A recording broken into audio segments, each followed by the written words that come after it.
ఈరోజు రాష్ట్రంలో వైఎస్ఆర్ కాంగ్రెస్ పార్టీ కార్యకర్తలపై నాయకులపై అక్రమంగా కేసులు బుక్ చేసి కక్ష సాధింపు ధోరణి కనిపిస్తుంది.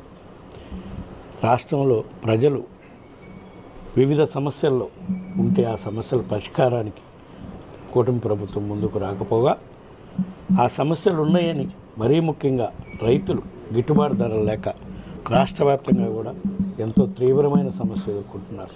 అన్ని పంటలు కూడా మిర్చి కానివ్వండి, కంది కానివ్వండి, శనగలు కానివ్వండి, అన్ని పంటలకు కూడా గిట్టుబాటు ధర లేక, ధాన్యం అన్ని పంటలకు గిట్టుబాటు ధర లేక రైతులు చాలా తీవ్రమైన ఇబ్బందుల్లో ఉన్నారు. మరీ ముఖ్యంగా మిర్చి రైతులైతే ఘోరాతి ఘోరమైన పరిస్థితుల్లో ఉన్నారు. వాళ్ళకు అండగా నిలబడటం కోసం మా పార్టీ అధ్యక్షుడు జగన్మోహన్ రెడ్డి గారు ఆ సమస్యలు తెచ్చుకొని వాళ్ళని ఆ సమస్యలు పరిష్కారం చేసే విధంగా ప్రభుత్వాన్ని ప్రశ్నించేది దానికి గుంటూరు మిర్చి యార్డుకి పోయినప్పుడు కేవలం ఎలక్షన్ కోడ్ అని నెప్పని చెప్పి, ఎమ్మెల్సీ ఎలక్షన్ కోడ్ నెక్కమని చెప్పి జగన్మోహన్ రెడ్డి గారికి భద్రత ఇవ్వకుండా ఆయనకి హాని కల్పించే విధంగా ప్రభుత్వం చర్యలు తీసుకుంది. కాబట్టి దీనిపై తప్పకుండా మేము న్యాయ పోరాటం చేస్తాం.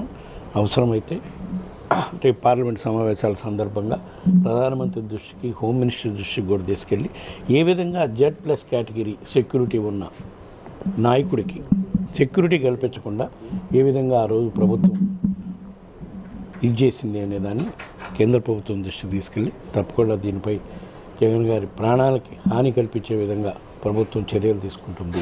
దీనికి భద్రత కల్పించడం కోసం కేంద్ర ప్రభుత్వం ప్రత్యేక చర్యలు తీసుకోవాలని కూడా కోరటం జరుగుతుంది. అంటే కూటమి ప్రభుత్వం మేము అతనికి భద్రత ఇస్తున్నాము, ఒక మాజీ సీఎంకి ఎలా ఇస్తున్నాము, కానీ ఏ లేదని ప్రతిపక్ష పార్టీ లాగా ఆరోపణలు చేస్తున్నాం. ఆయనకి మాజీ ముఖ్యమంత్రిగా Z+ కేటగిరీ సెక్యూరిటీ ఉంది. ఎక్కడికి పోయినా ఆయన ఎక్కడికి ఏమీ పోగొడిన చోటుకు పోలేదు కదా. రైతులు ఇబ్బందుల్లో ఉన్నారని రైతులను పలకరించడానికి పోయాడు. దానికి సెక్యూరిటీ ఇవ్వకపోవడానికి కారణం ఏంటి? మీరు స్వార్థపూరితంగా ఆయన ప్రాణాలకు హాని కల్పించే విధంగా చర్యలు తీసుకునే కార్యక్రమం చేస్తున్నారు. దానిపై మేము తప్పకుండా పోరాటం చేస్తాం, న్యాయ పోరాటం చేస్తాం. కేంద్ర ప్రభుత్వం దృష్టికి కూడా తీసుకెళ్లే కార్యక్రమం చేస్తాం. అసలు ప్రతిపక్ష హోదా అనేది ప్రజలు ఇచ్చేదే కానీ మేము ఇచ్చేది కాదు.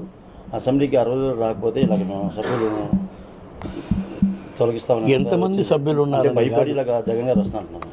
ఎంతమంది సభ్యులు ఉన్నారని కాదు, ప్రతిపక్ష పార్టీగా మన ప్రజల పక్షాన్ని నిలబడి పోరాటం చేయడానికి, చట్టసభల్లోకి పోవడానికి ఎప్పుడైనా శాసనసభ్యులకు కానీ పార్లమెంట్ సభ్యులకు కానీ అధికారం ఉంటుంది. కానీ మీరు వ్యవహరించే తీరు ప్రతిపక్ష హోదా ఇవ్వకుండా ఆయన అవమానపరిచే విధంగా మీరు ఇచ్చేస్తున్నారు. కాబట్టి ఈరోజు మళ్ళా ఈ రాష్ట్రంలో ఇన్ని సమస్యలు ఉన్నాయి కాబట్టి ఇప్పుడు తప్పకుండా పోయి ప్రశ్నించాలి అని ఆ నిర్ణయం తీసుకోవడం జరిగింది. కాబట్టి ఎవరికో భయపడో తోకముడిచో కార్యక్రమం కానే కాదు. అట్లాంటి కార్యక్రమాలు మా పార్టీ అధ్యక్షుడు జగన్మోహన్ రెడ్డి గారు ఆలోచన కూడా చేసే ఇది లేదు. ఆయన అప్పట్లోనే కాంగ్రెస్ పార్టీకి ఎదిరించి పోరాటం చేసిన ఆయన. Okay sir, YCP MLA assembly కాదు అవుతున్నారు కదమ్మా, మీడియాలో వచ్చింది కదా స్టేట్మెంటు.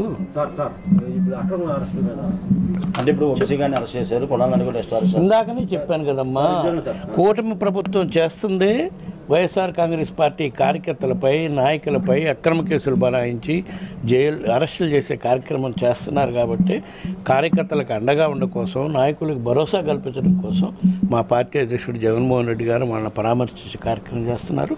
రాబోయే రోజుల్లో వాళ్ళు ఎన్ని అక్రమ కేసులు పెట్టినా కూడా న్యాయ పోరాటం చేస్తాం. ప్రతి ఒక్క కార్యకర్తకి, నాయకుడికి మా పార్టీ అధ్యక్షుడు జగన్మోహన్ రెడ్డి గారు అండగా నిలబడతారని చెప్పి ఈ సందర్భంగా తెలియజేసుకుంటాం.